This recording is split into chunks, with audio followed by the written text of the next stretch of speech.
das coberturas que ficou mais marcante na sua carreira foi o atentado de 11 de setembro. Pelo que eu fiquei sabendo, foi meio assim que de imprevisto você ter atuado aí nessa cobertura, né?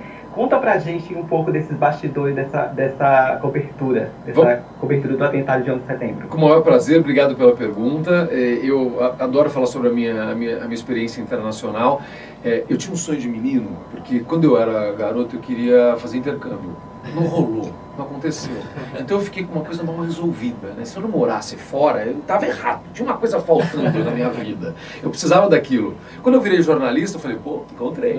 Vou ser correspondente. Então, em algum momento eu preciso ser correspondente. Então, antes de mais nada, Paulo, eu agradeço você e falei isso porque era um sonho que eu realizei e sou muito grato por esta oportunidade, que foi muito especial para minha carreira, por vários motivos. Primeiro, por realizar um sonho, e depois porque ela representou um salto profissional para mim, e eu já explico isso para vocês daqui a pouquinho. A gente já fala sobre isso. Foi muito legal, foi muito importante para mim. Bom, em relação a esta cobertura, aquilo mudou o mundo. Eu acho que foi, talvez, pelo menos do que eu vivi, do que eu vi, a pior coisa que aconteceu no planeta nos últimos tempos. Sim.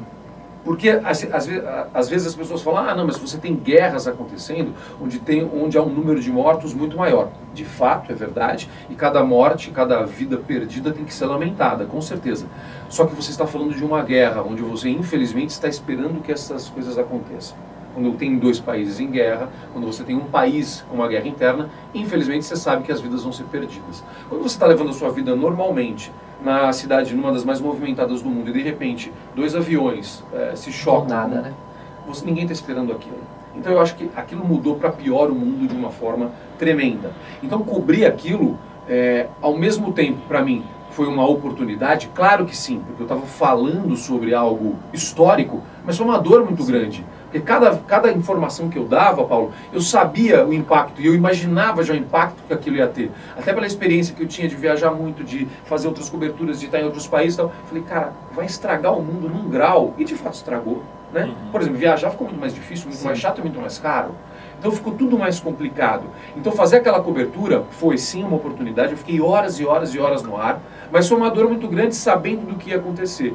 E depois, Paulo, no momento em que eu vi a reconstrução daquilo, morando em Nova York, eu morava do lado do World Trade Center, porque eu sou um cara de downtown, na ilha de Manhattan, eu gosto de downtown, não sou da região do Central Park, não, eu gosto de downtown, eu gosto daquele pedaço ali, acho aquilo uma delícia. Eu morava do lado, eu ia a pé pro local do World Trade Center, eu vi a construção, eu vi tudo aquilo. Eu lembro da gente estar procurando um apartamento para alugar, e aí eu entrei nesse apartamento e eu não consegui morar nesse apartamento, porque a janela eu via o buraco. Nossa. Eu falei, não dá pra mim, eu não consigo. Depois de fazer aquela cobertura, depois de ver aquilo, de dar aqueles números das mortes, de entrevistar as pessoas, eu falei, eu não posso morar nesse lugar, não dá, eu não consigo.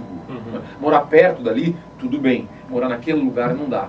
E depois, o que veio, que foi muito construtivo para mim, foram as entrevistas e as oportunidades com os familiares dos sobreviventes, com os sobreviventes, com os familiares, infelizmente, das pessoas que morreram, e também muito com a comunidade muçulmana e os efeitos que isso teve para essa comunidade. Eu entrevistei muito esses caras, eu conversei muito com eles, Paulo, e aí foi muito duro para eles. Foi muito duro. Se a gente imagina que foi duro para os Estados Unidos, que foi duro para a gente, para pegar um avião, você imagina o que foi para esses caras, que eles passaram, o cara passou a ser visto pelo jeito dele se vestir, pela barba que ele usava, pela roupa dele, ele passou a ser visto como um terrorista. Então, por isso que eu digo que esses caras estragaram o mundo, não só porque eles dizem para o meio de vida ocidental, americano, não, eles estragaram o mundo para eles também. Sim. Eles colocaram nos muçulmanos um carimbo de terrorista, injustamente.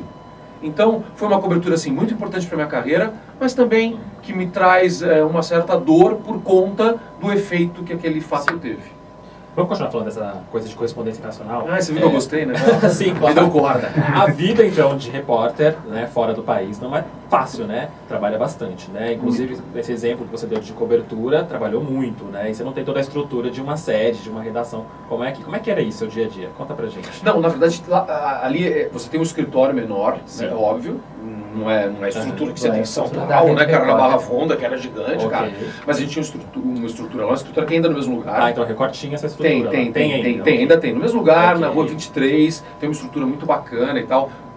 Quando eu cheguei, eu tive uma oportunidade grande e o escritório cresceu naquele período que eu estava lá, então ganhou fibra ótica, ficou conectado direto com o Brasil, a gente ganhou a possibilidade de entrar ao vivo do escritório, que não existia quando eu cheguei.